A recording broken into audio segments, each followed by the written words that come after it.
Last time, we looked at something simple, but not easy to see, that you are not your thoughts, that the voice in your head is not who you are.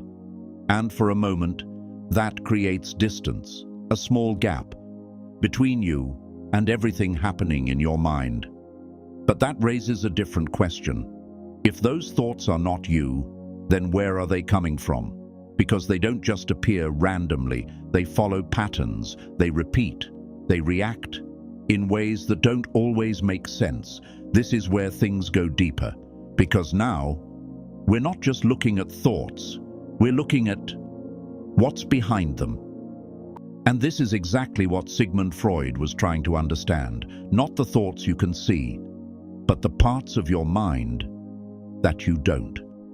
And once you start seeing that, the idea changes. It's no longer just, you are not your thoughts. It becomes something more uncomfortable. Your mind is not always on your side. And if you haven't seen the previous video, it will appear on the right side of your screen now. You can watch it after this one, or wait until the end. It will be there again for you. For now, let's continue.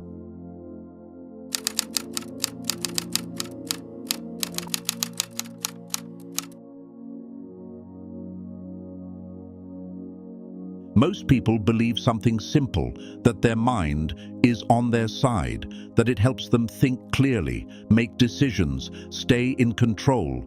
And on the surface, it feels that way. You think a thought, you act on it, and it seems like a straight line. But Freud looked at this differently. He didn't see the mind as something fully reliable. He saw it as something divided, not one clear voice, but multiple forces, pulling in different directions, some of them visible, most of them not. And that changes everything. Because if your mind is not one thing, then who exactly is in control? Freud believed that what you're aware of is only a small part, a surface layer, the conscious mind, the part that speaks, plans, explains things logically. But underneath that, there's something else, something much deeper. The unconscious. And unlike Jung, Freud didn't see it as neutral. He saw it as powerful, primitive, driven by impulses, desires, and unresolved tension. Things you don't fully see, but they still move you every day. Freud believed that a lot of your behavior doesn't come from conscious choice. It comes from what's been pushed down, ignored, or suppressed. Thoughts you didn't want to have, feelings that were too uncomfortable, experiences you moved past without actually processing them. They don't disappear, they stay, and they don't stay quietly. They look for expression, in small ways, in subtle ways, sometimes in ways you don't recognize. That's why you can react strongly to something small, why certain situations trigger you more than they should, why you repeat the same patterns even when you know better. It's not random, and it's not weakness. It's something underneath, finding a way out. Freud called this repression, and he believed what you repress doesn't lose power, it gains it. Because now, it's operating without your awareness. Here's where it gets uncomfortable.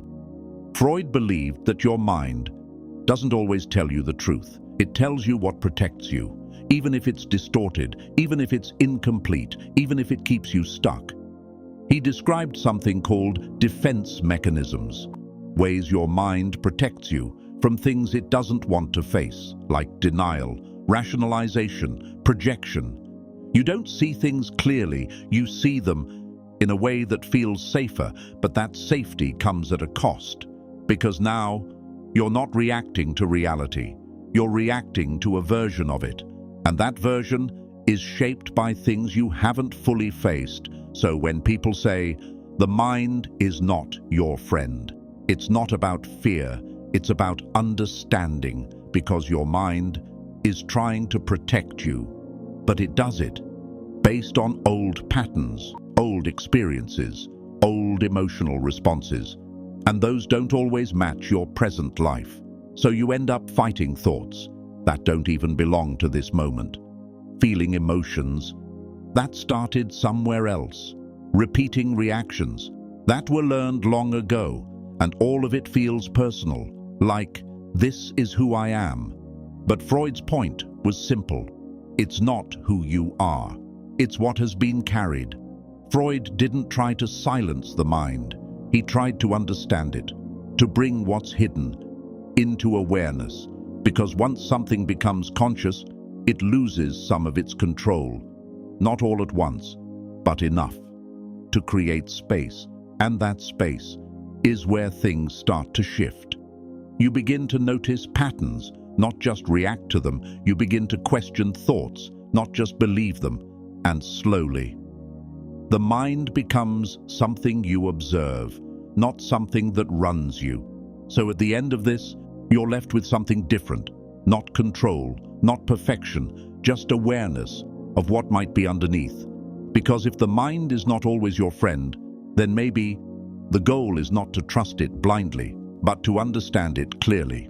In the next video, we go deeper into this, why you can't trust your own mind, through the lens of Niccolo Machiavelli.